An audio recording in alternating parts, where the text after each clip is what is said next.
कल हमने पढ़ा था magnetic field and right hand thumb rule. आज हम पढ़ेंगे magnetic field due to a solenoid. अब सोलेनॉइड मैग्नेटिक फील्ड कैसे बनाता है, इससे पहले ये तो समझ लें कि एक्चुअली में सोलेनॉइड है क्या। सोलेनॉइड कहते किसे हैं कि आपने क्या किया, एक रॉड ली और रॉड के ऊपर आपने एक कंडक्टिंग वायर, एक वायर कॉपर का वायर हो सकता है, उस वायर को लपेट दिया। जब आपने उस वायर को लपेट दिया तो उसकी जो शेप है वो कुछ शेप ऐसी बन जाएगी। ये शेप वो ले लेगा, ये शेप वो वायर ले लेगा, इस तरह से उसकी शेप बन जाएगी। ठीक है, जैसे एक स्प्रिंग की शेप हुआ करती है ऐसी वो शेप ले लेने वाला है। अब ये जो वायर है जिसने ये शेप ले ली है उसको हम क्या बोलते हैं, सोलेनॉइड बोलते हैं।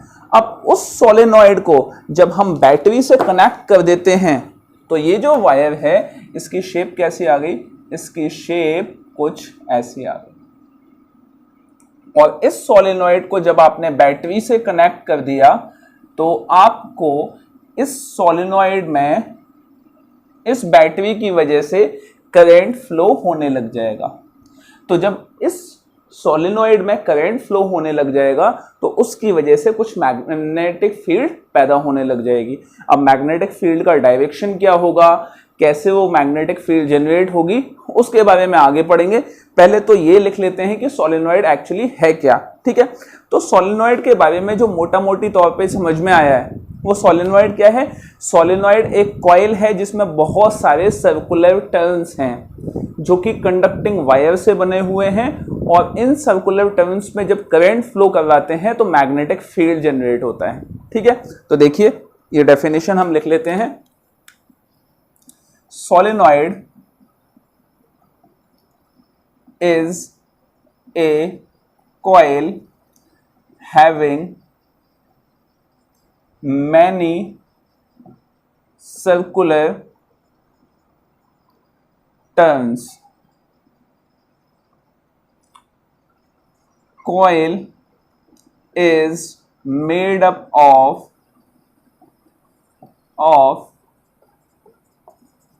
copper. When current is flown through this coil,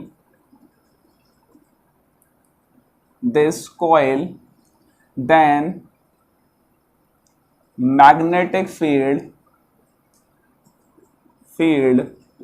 will generate। तो मैग्नेटिक फील्ड जनरेट होगी। अब ये समझे हम आगे कि मैग्नेटिक फील्ड कैसे जनरेट होगी और मैग्नेटिक फील्ड का डायरेक्शन निकालने के लिए हम कौन सा रूल इसमें यूज करेंगे। तो देखिए आपने जो अभी तक रूल पढ़ा है that is right hand thumb rule, लेकिन right hand thumb rule solenoid के केस में नहीं लगता। क्यों नहीं लगता? क्योंकि राइट हैंड थंब रूल तब लगता है जब आप करंट के डायरेक्शन में थंब रखते हैं और उंगलियों को घुमाते हैं। मतलब कि करंट आपका सीधा जा रहा है, जब करंट सीधा जाएगा तभी तो उसके डायरेक्शन में थंब रख पाएंगे आप। और मैग्नेटिक फील्ड के लिए जब आप उंगलियां घुमाते हैं तो वो डायरेक्शन होता है मैग्नेटिक फील्ड का। ठीक है, तो राइट हैंड थंब रूल वहां एप्लीकेबल होता है जहां करंट स्ट्रेट लाइन में जा रहा हो। लेकिन यहां अगर करंट को आप ध्यान से देखें तो करंट के साथ हुआ क्या है कि करंट यहां से यहां गया, फिर यहां से यहां मुड़ा, यहां से यहां मुड़ा, फिर ये करंट यहां से यहां गया, ये मुड़ा, फिर ये आगे गया इस तरह से, फिर ये करंट यहां इस तरह से, फिर ये आगे, फिर ये इस तरह से, ये आगे, फिर ये इस तरह से, ये आगे, और ये इस तरह से बाहर आ गया। This is current. अब करंट अगर हर डायरेक्शन में मुड़ रहा है, हर टर्न में अगर करंट मुड़ रहा है, वो अगर अपना डायरेक्शन चेंज कर रहा है, तो उस कंडीशन में आप राइट हैंड थंब रूल कैसे लगा सकते हैं। ठीक है, तो राइट हैंड थंब रूल यहां नहीं लगेगा। यहां पे एक दूसरा रूल लगता है जिसको हम बोलते हैं क्लॉक फेस रूल। अब आप परेशान मत होना, अरे यार राइट हैंड थंब रूल तो अभी तक समझ नहीं आया, क्लॉक फेस रूल पढ़ा रहे हैं। तो क्लॉक फेस रूल आपके सीबीएसई एग्जामिनेशन में नहीं पूछा जाता। बस आपको पता होना चाहिए कि सोलेनॉइड में आपने मैग्नेटिक फील्ड का डायरेक्शन निकाला कैसे है। तो वो समझ लीजिए जरा कि क्लॉक फेस रूल क्या होता है। और क्लॉक फेस रूल और राइट हैंड थंब रूल में बहुत ज्यादा अंतर नहीं है, बस थोड़ा सा है, वो देख लीजिए। देखिए क्या है, ये है आपका right hand thumb rule, right hand thumb rule, और ये है आपका क्लॉक फेस रूल। अब क्लॉक फेस रूल क्या बताता है वो देखिए, और राइट हैंड थंब रूल क्या बताता है वो देखिए। राइट हैंड थंब रूल कहता है कि करंट के डायरेक्शन में, कि थंब रखिए आप किसके डायरेक्शन में, करंट के डायरेक्शन में, और जब थंब करंट के डायरेक्शन में रखेंगे तो फिंगर्स बताएंगी आपको मैग्नेटिक फील्ड। बस क्लॉक फेस रूल उसकी उल्टी बात करता है। ये उल्टी बात कैसे कहता है, ये कहता है कि आप फिंगर्स रखिए किसके डायरेक्शन में, क्योंकि करंट सर्कुलेट कर रहा है, घूम रहा है बार बार, तो आपको वही चीज उसके डायरेक्शन में रखनी होगी जो घूम सकती है, आपके फिंगर्स घूम सकती हैं। तो फिंगर्स आप रखिए किसमें, करंट के डायरेक्शन में, और आपको जो थंब है वो क्या बताएगा, मैग्नेटिक फील्ड। बस दोनों में अंतर यह है कि उल्टी हो जाती हैं चीजें। Clock face rule right hand thumb rule का उल्टा है। क्लॉक फेस रूल में आपको जहां राइट हैंड थंब रूल में जहां थंब करंट का डायरेक्शन बताता है, वहीं क्लॉक फेस रूल में थंब मैग्नेटिक फील्ड का डायरेक्शन बताता है और फिंगर्स करंट का डायरेक्शन। अब देखिए कि ये मैग्नेटिक फील्ड का डायरेक्शन कैसे बताएगा, कि मैग्नेटिक फील्ड कहां से कहां फ्लो हो रही है। तो देखिए करंट ऐसे आया है, और ऐसे आने के बाद ये ऐसे मुड़ गया, फिर अंदर की तरफ गया, फिर बाहर गया है, फिर अंदर, फिर बाहर, फिर अंदर। मतलब अगर इसको मैं यहां से समझूं तो देखिए ये वायर हमने लिया और इसको लपेट दिया, इसको हमने बैटरी से कनेक्ट कर दिया, इसको बैटरी से कनेक्ट कर दिया पॉजिटिव से।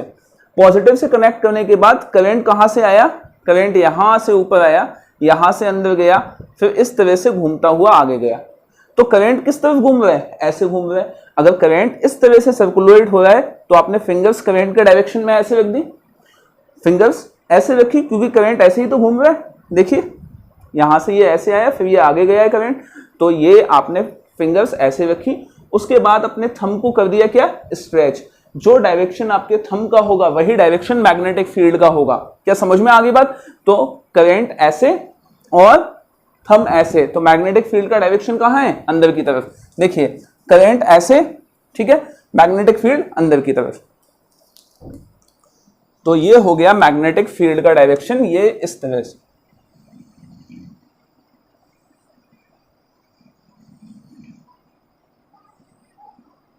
ये मैग्नेटिक फील्ड, और मैग्नेटिक फील्ड को बी से रिप्रेजेंट करते हैं।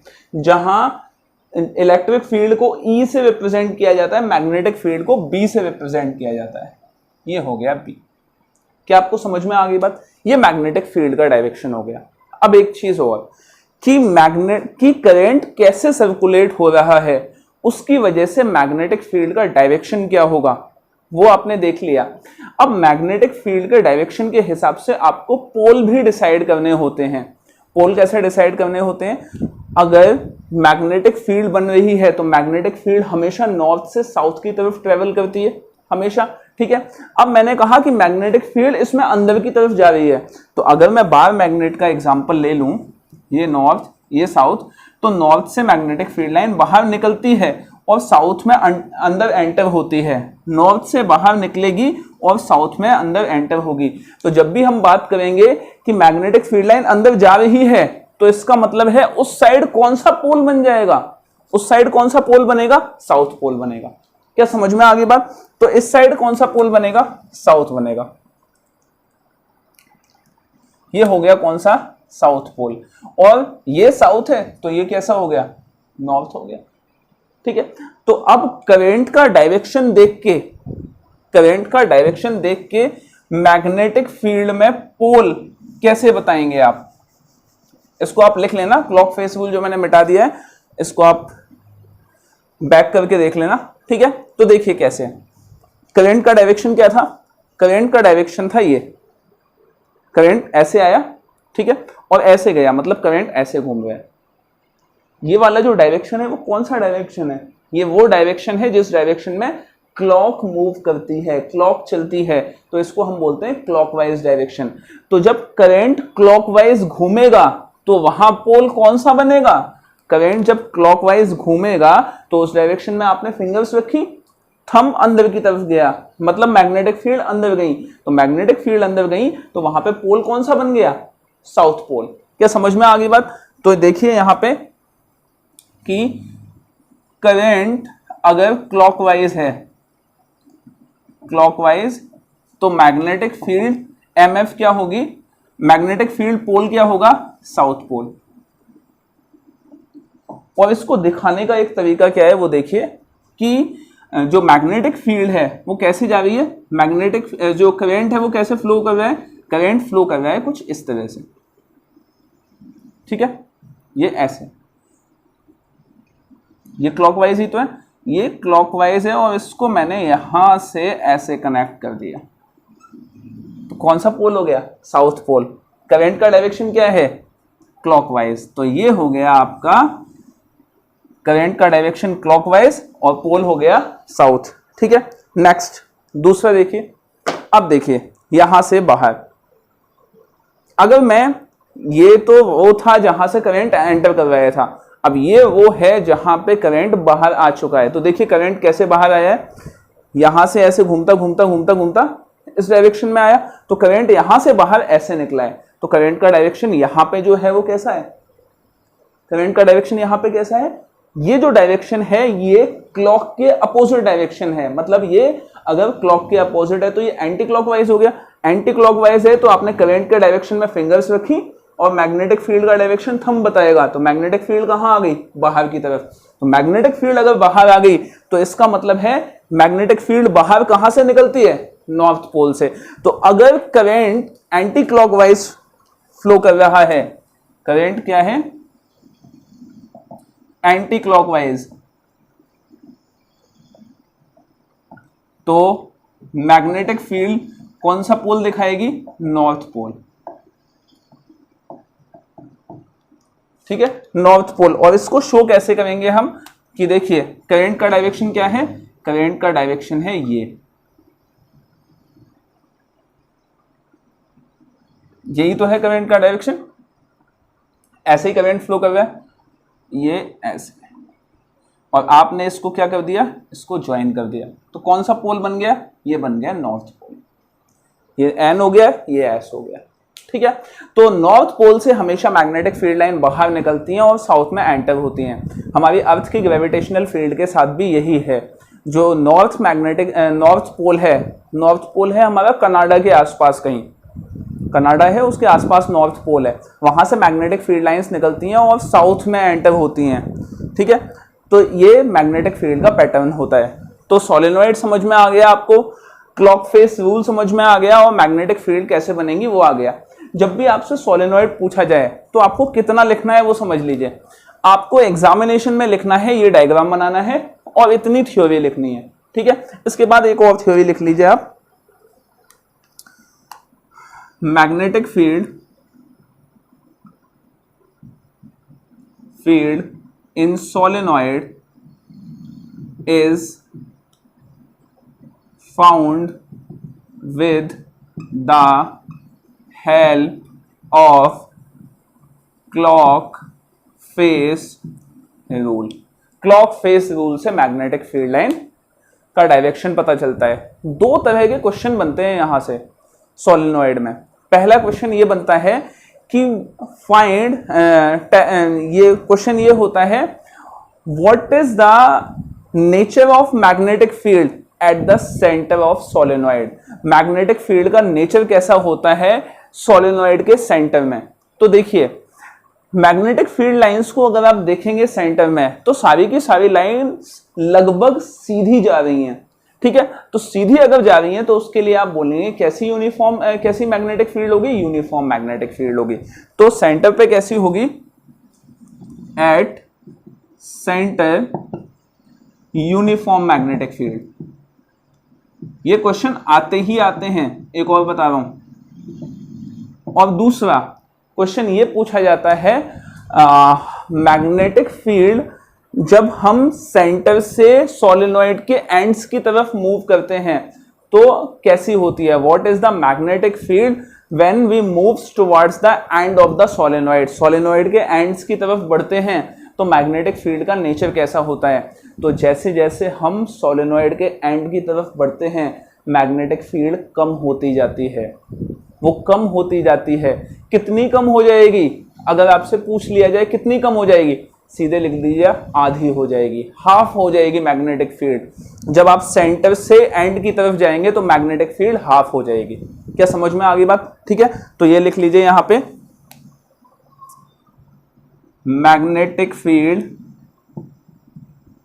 विल रिड्यूस या decrease towards ends of solenoid. ठीक है, तो 3 नंबर में आए तो इतना लिखाना, डायग्राम बनाना। क्लॉक फेस रूल के बारे में कुछ मत लिखना क्योंकि पूछा नहीं जाता ये, ठीक है। बस आपको पता होना चाहिए कैसे आपने डायरेक्शन निकाला है। अब आगे बढ़ते हैं।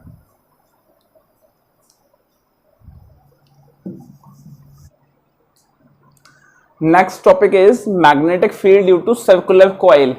आपने पहले पढ़ लिया सोलेनॉइड की वजह से, अब सर्कुलर कॉइल की वजह से पढ़ेंगे कि सर्कुलर कॉइल मैग्नेटिक फील्ड कैसा बनाती है। ठीक है, तो देखिए पहले तो सर्कुलर कॉइल बना लेते हैं। तो देखिए ये हो गई है एक सर्कुलर कॉइल।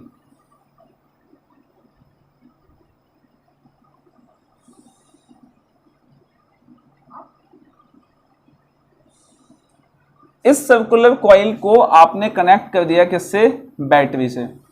तो ये बैटरी का पॉजिटिव टर्मिनल, ये नेगेटिव टर्मिनल। ठीक है, दैट मींस जो करंट फ्लो होने वाला है सर्कुलर कॉइल से वो ऐसे फ्लो होगा। अब देखिए किन्हीं 2 लोकेशंस पे आपको मैं मैग्नेटिक फील्ड फॉर्म करके दिखाऊंगा कि मैग्नेटिक फील्ड फॉर्म कैसे होगी। एक लोकेशन ये हो गई 1, मैंने इसको नाम दे दिया, दूसरी ये हो गई 2 नाम दे दिया। ठीक है, अच्छा एनसीईआरटी में जब आप देखेंगे तो डायरेक्शन जो डायग्राम है वो कुछ ऐसा बना हुआ है, ये डायग्राम बना हुआ है, ये बैटरी से कनेक्ट कर दिया, ये डायग्राम है। तो चाहे आप ये बना लें चाहे ये बना लें, गलत नहीं होने वाला, उसके लिए आप परेशान ना हो। ठीक है, डायग्राम दोनों ही सही रहेंगे, एंड में मैं इसको भी एक्सप्लेन कर दूंगा। ठीक है, तो देखिए अब करंट ऐसे जा रहा है तो फर्स्ट वाली लोकेशन पे मैं मैग्नेटिक फील्ड्स बना देता हूं। तो फर्स्ट वाली लोकेशन पे मैग्नेटिक फील्ड बनाने के लिए आप राइट हैंड थंब रूल का सहारा ले लीजिए। यहाँ पे तो मैग्नेटिक फील्ड, ये राइट हैंड थंब लगाया तो मैग्नेटिक फील्ड कैसी बनेगी, ऐसी। ठीक है, मतलब कि यहां से मैग्नेटिक फील्ड लाइन अंदर जाएगी और यहां से बाहर निकलेगी। ये अगर वायर है तो यहां से अंदर जाएगी और यहां से बाहर निकलेगी। तो ये मैग्नेटिक फील्ड जो है वो कुछ ऐसी बनेगी। ये मैग्नेटिक फील्ड लाइंस होंगी। ठीक है, और इन मैग्नेटिक फील्ड लाइंस की वजह से जो साउथ पोल होगा वो ये बनेगा। ये मैग्नेटिक फील्ड लाइंस का डायरेक्शन हो गया इनकी वजह से। चलिए, तो मैग्नेटिक फील्ड लाइन अंदर अगर जा रही है तो ये हो गया क्या, साउथ पोल।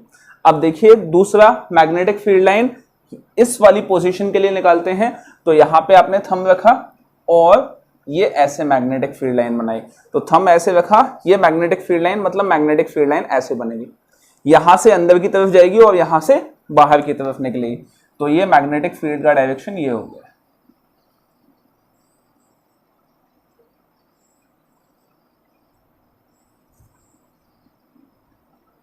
अब देखिए एक चीज यहां पे जो कमाल की हो रही है वो क्या हो रही है कि दोनों ही तरफ से जो मैग्नेटिक फील्ड लाइन है उन मैग्नेटिक फील्ड लाइन का डायरेक्शन सेम है। डायरेक्शन सेम क्या है कि यहां से मैग्नेटिक फील्ड लाइन ऐसे जा रही है बाहर और यहां से मैग्नेटिक फील्ड लाइन ऐसे जा रही है बाहर। तो क्या होता है कि ये जो मैग्नेटिक फील्ड लाइंस हैं ये दोनों कंबाइन हो जाती हैं साथ में, और जो मैग्नेटिक फील्ड लाइन फ्लो करती हैं वो मैग्नेटिक फील्ड लाइन कैसे फ्लो करती हैं, इसको अगर मैं थोड़ा सा हटा दूं यहां से और ये यहां से थोड़ा सा हटा दूं तो मैग्नेटिक फील्ड का जो डायरेक्शन मिलेगा वो कैसा मिलेगा, ये होगा मैग्नेटिक फील्ड का डायरेक्शन। ये मैग्नेटिक फील्ड लाइंस यहां पे सेंटर से कंबाइन हो जाती हैं और मैग्नेटिक फील्ड लाइंस ऐसे फ्लो करनी शुरू कर देती हैं। आपको समझ तो आ गया कि कैसे मैग्नेटिक फील्ड लाइंस कंबाइन होंगी, ये इस तरह से। ये तो दोनों मैग्नेटिक फील्ड लाइंस सेंटर पे कंबाइन हो जाती हैं और यूनिफॉर्म डायरेक्शन एक फॉर्म कर लेती हैं। क्या आपको ये बात समझ में आ गई? अब अगर मैं इसके लिए बनाऊं तो इसके लिए भी मैग्नेटिक फील्ड लाइन सेम बनती हैं। वो कैसी बनती हैं? देखिए, ये पॉजिटिव बनाया, ये नेगेटिव बनाया, ठीक है, ये बैटरी का पॉजिटिव, ये नेगेटिव, ठीक है। करंट का डायरेक्शन ये, यहां से ये, उसके बाद ये, तो करंट का डायरेक्शन ये, मैग्नेटिक फील्ड का डायरेक्शन ये, मतलब अंदर की तरफ। ये देखिए करंट का डायरेक्शन, ये मैग्नेटिक फील्ड का डायरेक्शन, मतलब यहाँ पे क्या, अंदर की तरफ। तो ये जो मैग्नेटिक फील्ड लाइंस हैं ये कंबाइन हो जाएंगी। कंबाइन होने के बाद ये मैग्नेटिक फील्ड लाइंस कुछ ऐसे बन जाएंगी। तो सेंटर की तरफ जो मैग्नेटिक फील्ड लाइंस सेंटर पे बनती हैं कॉइल के, वो एक जैसी बनती हैं, और जैसे जैसे वो बाहर निकलती जाती हैं वो दूर दूर फैलती चली जाती हैं। सेंटर पे एक जैसी, फिर बाहर जैसे जाती जाएंगी वो दूर दूर फैलती चली जाएंगी। क्या आपको समझ में आ गई बात? तो चाहे डायग्राम आप ये बना लीजिए, ये बना लीजिए, दोनों में सेम डायग्राम बनता है। चलिए, तो ये डायग्राम हो गया मैग्नेटिक फील्ड का। अब सर्कुलर रिंग के लिए तो यहां पे कुछ चीजें लिख लीजिए आप। वो चीजें क्या है? Magnetic field at the centre of circular coil will be uniform. ठीक है। अब इसमें आपको एक चीज और लिखनी होती है, वो ये है कि किन किन फैक्टर्स पे मैग्नेटिक फील्ड लाइन डिपेंड करेगी, कि मैग्नेटिक फील्ड कितनी बड़ी बनेगी, ये कौन कौन से फैक्टर्स पे डिपेंड करेगी, वो इसी कॉन्सेप्ट में आप लिखेंगे। तो देखिए, अलग से भी पूछ लिया जाता है, लेकिन अगर ये वाला क्वेश्चन 3 मार्क्स में आ जाए तो सिर्फ डायग्राम और ये लिख के मत छोड़ना, इसके बाद जो बता रहा हूं वो भी लिखेगा। तो देखिए, factors on which magnetic field depends, और ये फैक्टर सिर्फ सर्कुलर कॉइल के लिए ही है। तो देखिए, फर्स्ट फैक्टर क्या होगा? फर्स्ट फैक्टर तो वो है जिसकी वजह से मैग्नेटिक फील्ड पैदा हुई है। मैग्नेटिक फील्ड पैदा किसने की है? करंट ने पैदा की है। तो ठीक है, तो यहां आप लिख लीजिए magnetic field depends on current, current पे डिपेंड करेगी। दूसरा मैग्नेटिक फील्ड किस पे डिपेंड करेगी? Magnetic field will depend, magnetic field दूसरा डिपेंड करेगी कि इस कॉइल का एरिया कितना बड़ा है। जितना बड़ा इस कॉइल का एरिया होगा उतनी ज्यादा बड़ी मैग्नेटिक फील्ड बनेगी। ठीक है, तो will depend on area of circular coil. ठीक है। तीसरा इस बात पे भी डिपेंड करेगी कि मैग्नेट, ये जो कॉइल है आपने कौन से मीडियम में रखी है। आपने हवा में रखी है, आपने वाटर में रखी है, कॉइल में रखी है। समझने की कोशिश करना। देखिए, हवा के पार्टिकल्स दूर दूर होते हैं, वाटर के पार्टिकल्स पास पास होते हैं, ऑयल के पार्टिकल्स और ज़्यादा पास होते हैं। तो सवाल ये है कि आपने किस मीडियम में रखी है। जिस भी मीडियम में रखेंगे उस मीडियम में जो मैग्नेटिक फील्ड लाइंस होती हैं वो अलग तरह से पास होती हैं। मैग्नेटिक फील्ड लाइंस एयर में कैसे पास होंगी, वाटर में कैसे पास होंगी, ऑयल में कैसे पास होंगी, ये हर मीडियम की प्रॉपर्टी होती है अपनी। ठीक है, तो it will depend on, magnetic field will depend on medium. ठीक है, तो ये है आपका सर्कुलर कॉइल का कॉन्सेप्ट। अब आगे हम पढ़ेंगे क्या? मैग्नेटिक फील्ड यहां खत्म, आगे पढ़ेंगे हम मैग्नेटिक फोर्स अब से। तो ये आपको कॉन्सेप्ट क्लियर करने हैं, इसके बाद हम आगे बढ़ेंगे।